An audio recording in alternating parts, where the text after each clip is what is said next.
Look at all that fish. There's still fish in the pot. There's no room in the totes. There's no room in the pot. The deck's full of... The ruthless Alaskan sea has swallowed another captain, Jake Anderson.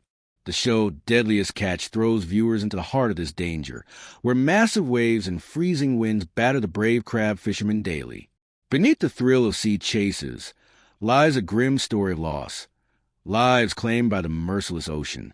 How many more must the sea take before the true danger is grasped? The series unfolds shocking and tragic tales of those who face these deadly waters. Despite appearing alone in the vast ocean, the fishermen on Deadliest Catch are not truly isolated. The sea is crowded with hundreds of boats, all competing fiercely to catch as many crabs as possible. This tough competition, often hidden from viewers, drives businesses to push harder for profit. Within this harsh reality, figures like Sig Hansen stand out. His careful handling of fame contrasts sharply with Josh Harris, who chased publicity recklessly and ended up in legal trouble. Sig's story highlights the importance of wisely managing one's public image when transitioning from private life to public recognition. The roots of this fishing legacy trace back to Sverre Hansen and his father Sigurd, who moved from Karmøy, Norway, to America in 1958 and began fishing for opilio crabs in the uncharted waters of the Bering Sea. Their pioneering work opened opportunity for year-round fishing, bringing profitable crab seasons for many.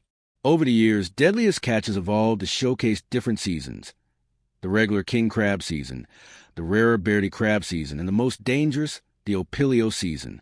To capture the reality of these men's lives, Discovery Channel embeds 2 film crews aboard the ships for 5 weeks, sharing the same confined, dangerous space. Unlike other reality crews who can step away, Deadliest Catch filmmakers endure up to 6 months of relentless filming, forcing both fishermen and crew into constant, close interaction. Interestingly, while most fishermen work under strict catch limits, those featured on Deadliest Catch face different pressures. Since filming is the main goal, the crabs caught can be sold at lower prices, frustrating other fishermen who depend on higher market value. Beyond this, natural forces bring fresh threats. The supermoon, often overlooked by those on land, is known by captains to dramatically heighten tides and roughen seas. In 2018, Jake Anderson described the ocean during one such event as extremely rough, while Wild Bill openly admitted his fear. That night ended without injury, but it showed how unpredictable nature remains. Environmental changes now add to the risk as warming waters push crabs deeper into colder, more remote areas, forcing boats into more perilous zones. Far from help. Despite these effects, the show avoids larger debates about climate change. Questions of authenticity also follow Deadliest Catch. Unlike traditional documentaries, some scenes are res-hot for quality, while dangerous moments remain authentic. Reports suggest that certain dramatic situations may even be staged, raising doubts about the show's truthfulness. This balance between storytelling and reality leaves viewers wondering whether entertainment takes priority over facts. Beyond the cameras, the lives of fishermen are shaped by deep struggles. In Alaska and the Aleutian Islands, king crab fishing during autumn remains dangerous yet vital. Surprisingly, despite the global demand, local Alaskan workers earn very little, some making less than $7,000 a season, while out-of-state crews take home far greater sums. The Alaska Film Office revealed a stark wage gap.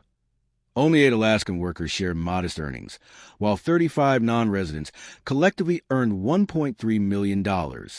This disparity is compounded by state subsidies.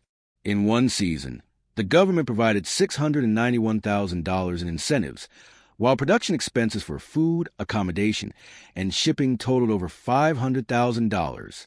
Yet, despite these investments, locals earn only $44,000 compared to the non-residents' $1.3 million. The industry itself has undergone change since 2005, when the crab fishery moved from chaotic short seasons to a quota-based catch share system designed to improve safety and regulation.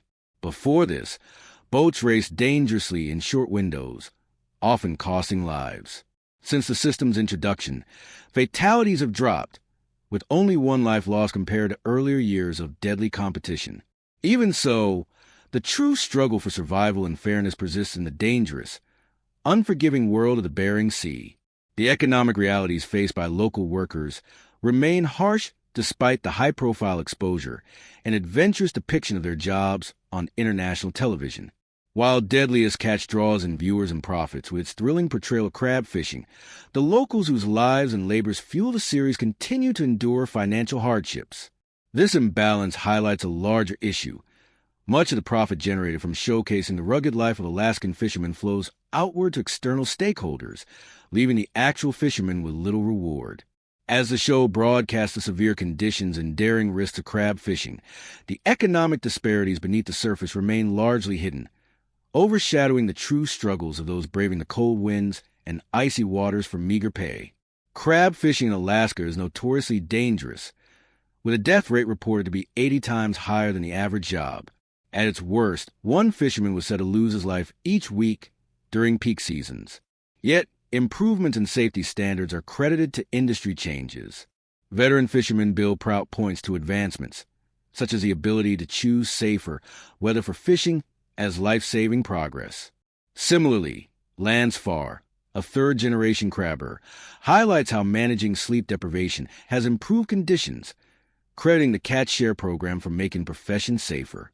Longtime crabber Cale Garcia even remarks that the real-life risks have been so reduced that much of the danger now seems reserved for television dramatization, marking a shift from one of the most perilous jobs to a relatively safer one. The fishermen have also organized under the Alaska Bering Sea Crabbers, an association advocating for safety and sustainability across the Bering Sea and Aleutian Islands. Through collective action, they work to secure better standards and safer conditions for their members. Meanwhile, Deadliest Catch continues to captivate audiences worldwide, tailoring its narration with different voice actors for various regions. Mike Rowe in the United States, Bill Petrie in the United Kingdom, and Nasar Balkan in Malaysia. This localization strategy strengthens its global appeal, ensuring that behind every filmed wave, viewers connect with stories of grit and endurance. Filming itself presents unique challenges. Harsh seas frequently damage cameras and equipment, and each season produces around 30,000 hours of footage, which editors condense into coherent episodes.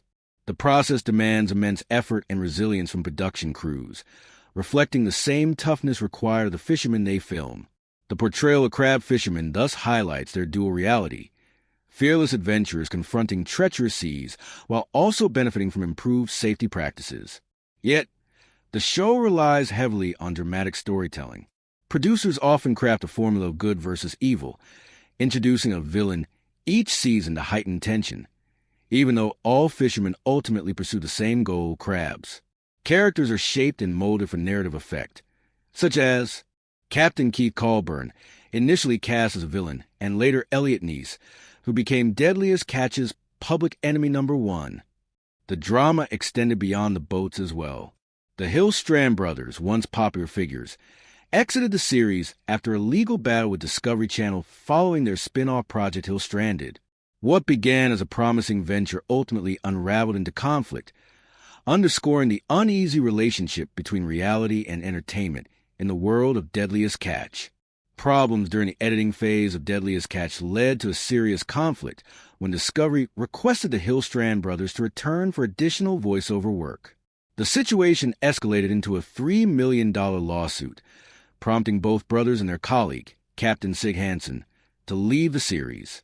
Elliot Neese's story further reflects the blurred lines between the show's drama and real life.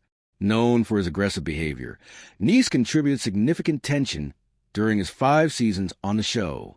His abrupt departure in season 11 puzzled viewers until it was revealed he was battling addiction and had entered rehabilitation. Despite periods of sobriety, Neese suffered relapses, and in 2022 he received a 30-month prison sentence for involvement in drug trafficking. Audience reactions to his struggles have been mixed, with some offering sympathy, while others view his repeated troubles as a steady downfall. His story highlights how the pressures of reality TV fame can have lasting consequences on individuals long after the cameras stop rolling. The series itself has also been touched by tragedy. Joseph McMahon, a director of Deadliest Catch, was fatally shot outside his home in a shocking incident that left many unanswered questions. Another heartbreaking loss was Nick McGlashan, a crew member of the Summer Bay who appeared in 78 episodes. Despite beginning his fishing career at age 13, his lifelong battle with addiction culminated in his death from an overdose in a Nashville hotel at just 33 years old. His passing devastated both his family and his fans, with tributes pouring in from Captain Bill and McGlashan's sister Lydia. Meanwhile, Elliot Neese continues to face further legal battles, with charges that could potentially lead to a 40-year prison sentence, casting more uncertainty over his future. These stories remind viewers that beyond the thrill of ocean storms, the fishermen endure profound personal struggles and tragedies. The dangers shown on television often overshadow another reality. The process of becoming a fisherman in Alaska is surprisingly simple. With a $200 license, nearly anyone can qualify, yet such minimal preparation hardly matches the risks and skills required for survival at sea. This disconnect underscores a dangerous gap between expectation and reality. While the Discovery Channel presents captains like Sig Hansen as hardened adventurers, his own health struggles reveal the toll of the profession. Hansen suffered a heart attack in 2016 while aboard the Northwestern, and another 3 years later, initially triggered by complications from a sinus infection and medication. The second attack, which struck while he was driving with his wife, required emergency hospitalization. Though alarming to his fans, Hansen has continued captaining despite growing concerns over his health. His resilience demonstrates the tension between passion for the sea and the physical dangers of the work. Today, his daughter Mandy has taken on a captain's role aboard the Northwestern, signaling a continuation of the family's fishing legacy. Other cast members have also faced turbulent paths. Freddie Mogatai, known as Freddie or Fetty, once showed promise for a career in boxing. However, a 2011 altercation led to his arrest, despite claims of self-defense and eventual findings that the accusations were unfounded. The incident, followed by unrelated job troubles, ended his role on the show. His story suggests a missed opportunity. Had he pursued boxing, his strength might have been tested in the ring rather than wasted on personal conflicts. Meanwhile, Elliot Neese remains one of the least favored figures in Deadliest Catch. Unlike other reality stars, he shows little appreciation for fans, often clashing with them on social media. Branded as a bad guy on the show, a role he disputes, his abrasive persona only fuels further irritation among audiences. These accounts reveal how the line between entertainment and reality is blurred, with fame bringing not only recognition, but also lasting struggles, conflicts, and, in some cases, tragedy. Elliot Neese continues to struggle with his public image, often finding little support from viewers, which further damages his reputation. He insists the show misrepresent him, but many fans remain unconvinced, leading to ongoing backlash. By 2015, there were even public calls to have him removed from Deadliest Catch. His difficulty in managing how he is portrayed versus how he wishes to be seen underscores the broader challenge of defending his character amid negative perceptions. Meanwhile, articles highlighting other cast members, such as deep things you didn't know about Maria Dossel on Deadliest Catch, often present more favorable images of his colleagues, making his uphill battle to reshape his public identity even more daunting. When the 16th season premiered, fans quickly noticed a new addition to the Cornelia Marie crew, Maria Dossel, from King Cove, Alaska. She joined Captain Josh Harris's team for the 2019 snow crab season, marking a rare instance of a woman in the male-dominated world of crab fishing. Her arrival immediately drew interest, as she proved her skill on deck, often performing on par with, or even exceeding, her male peers. Maria's presence brought new energy and representation to the series, with viewers admiring both her toughness and resilience. Beyond her professional role, her personal life intrigued fans as well. She was dating another fisherman at the time, adding a layer of human interest to her journey. Maria's fishing career began in June 2015 as a deckhand on the F/V Pacific Quest. Identifying herself as an adventurer on social media, she embraced the challenges of the sea, later transitioning to the F/V Nicholas Michael in 2017. Her move caught wider attention during the show's premiere episode that season, when Captain Josh Harris recruited her for the Cornelia Marie. Harris praised her as a strong, experienced woman who knew her way around boats, remarking she might even teach the men a few lessons. In April 2019, Maria hinted at her role on Deadliest Catch through Instagram, sharing photos of her life aboard the Cornelia Marie and offering followers a personal glimpse into her demanding yet fulfilling work. Though Maria tried to keep her personal life private, fans followed her relationships closely. She was first linked to fellow fisherman Ryan McDonald for over a year before the couple split around the time she joined the show. Shortly after, she began dating Mark Schwantz, who, unlike Ryan, was a fisherman but shared her love for nature. Their relationship blossomed, and in 2020, the couple welcomed a daughter named Hazel. Like many public figures, Maria's romances and milestones became part of her public narrative, with each new chapter drawing attention and keeping fans engaged. Her story blends a grit of fishing in Alaska with the emotional depth of personal growth, family, and love, making her one of the most compelling figures to emerge in recent seasons.